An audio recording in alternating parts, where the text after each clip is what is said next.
If the writer's name is Paul and the letter is addressed to the Corinthians, it's a pretty good bet that whatever he writes, there's a controversy in the church he's addressing.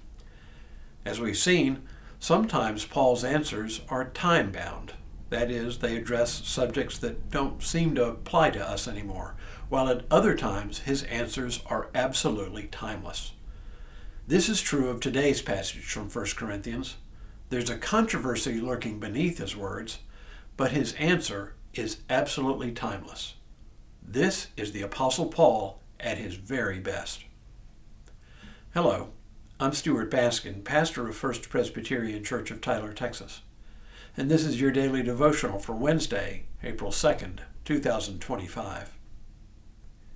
Let me begin with what Paul actually says, then I'll reflect on it for a few moments.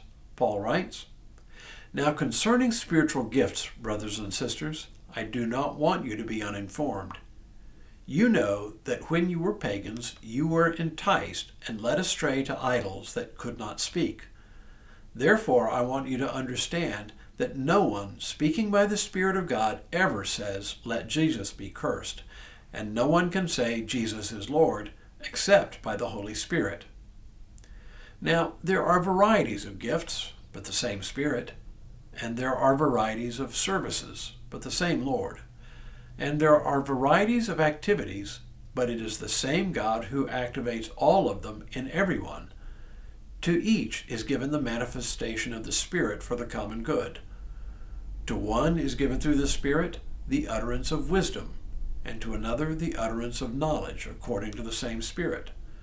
To another, faith by the same Spirit. To another, gifts of healing by the same Spirit.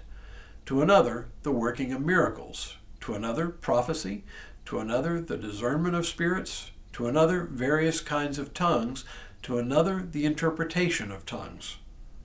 All these are activated by one and the same Spirit, who allots to each one individually, just as the Spirit chooses."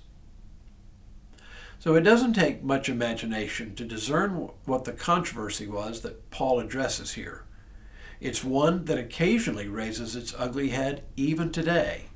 That is, some people in Corinth believed that because they had showier, flashier gifts of the Spirit, they must be spiritually superior to others. This goes right along with what we know about the Corinthians. Issues of status loomed large in their minds. This actually continues a topic we saw Paul take up yesterday, but which I didn't name because I was focused on a particular element in yesterday's reading. The overarching concern has to do with the conduct of worship in the Corinthian church.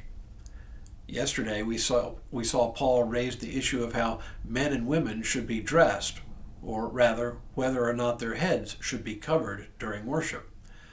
And then the issue of how to conduct the Lord's Supper. The section I just read now begins an extended discussion of the manifestation of the Holy Spirit in the life of the church.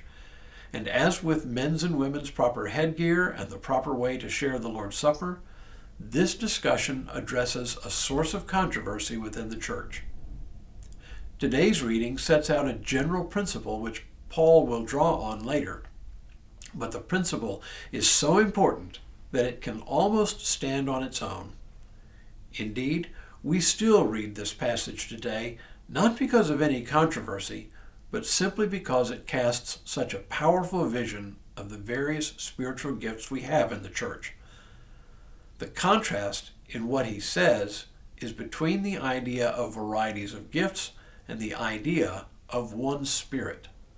His point is as obvious as it is profound. All of the various spiritual gifts we bring to life in the church are gifts of the one and the same Spirit. Therefore, no one can claim superiority over another. For example, it is easy to think that because I have the gift of preaching, a gift which forms the focus of our weekly worship, that my gift is the most important one. Nonsense, says Paul. The gift of teaching, of serving, of caring, these are every bit as important as the gift of preaching, even if they are not as publicly manifested, or shall we say even not as flashy. Let me say that differently. The life of the Christian community is made possible by the Holy Spirit. Jesus promised the apostles that they would receive the Spirit as God's ongoing power and presence in the church. Apart from the Holy Spirit, there is no church. But it's not just that the Spirit is present with us. The Spirit equips the church for its work of witnessing to the redeeming and reconciling love of God in Jesus Christ. And the way the Spirit equips the church is by equipping its members individually.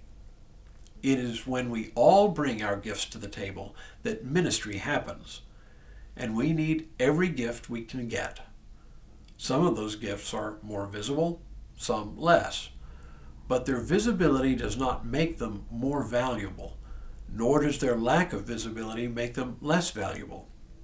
All are gifts of the Spirit, and all are necessary. So there's no use in bragging about what great gifts we have as opposed to someone else. There's no hierarchy of gifts here. It's a lesson the church has to learn with each new generation. Tomorrow, Paul presses this point, comparing the gifts of the Spirit to the parts of the body. But for now, may God continue to bless you and keep you in all that you do this day and in all the days ahead.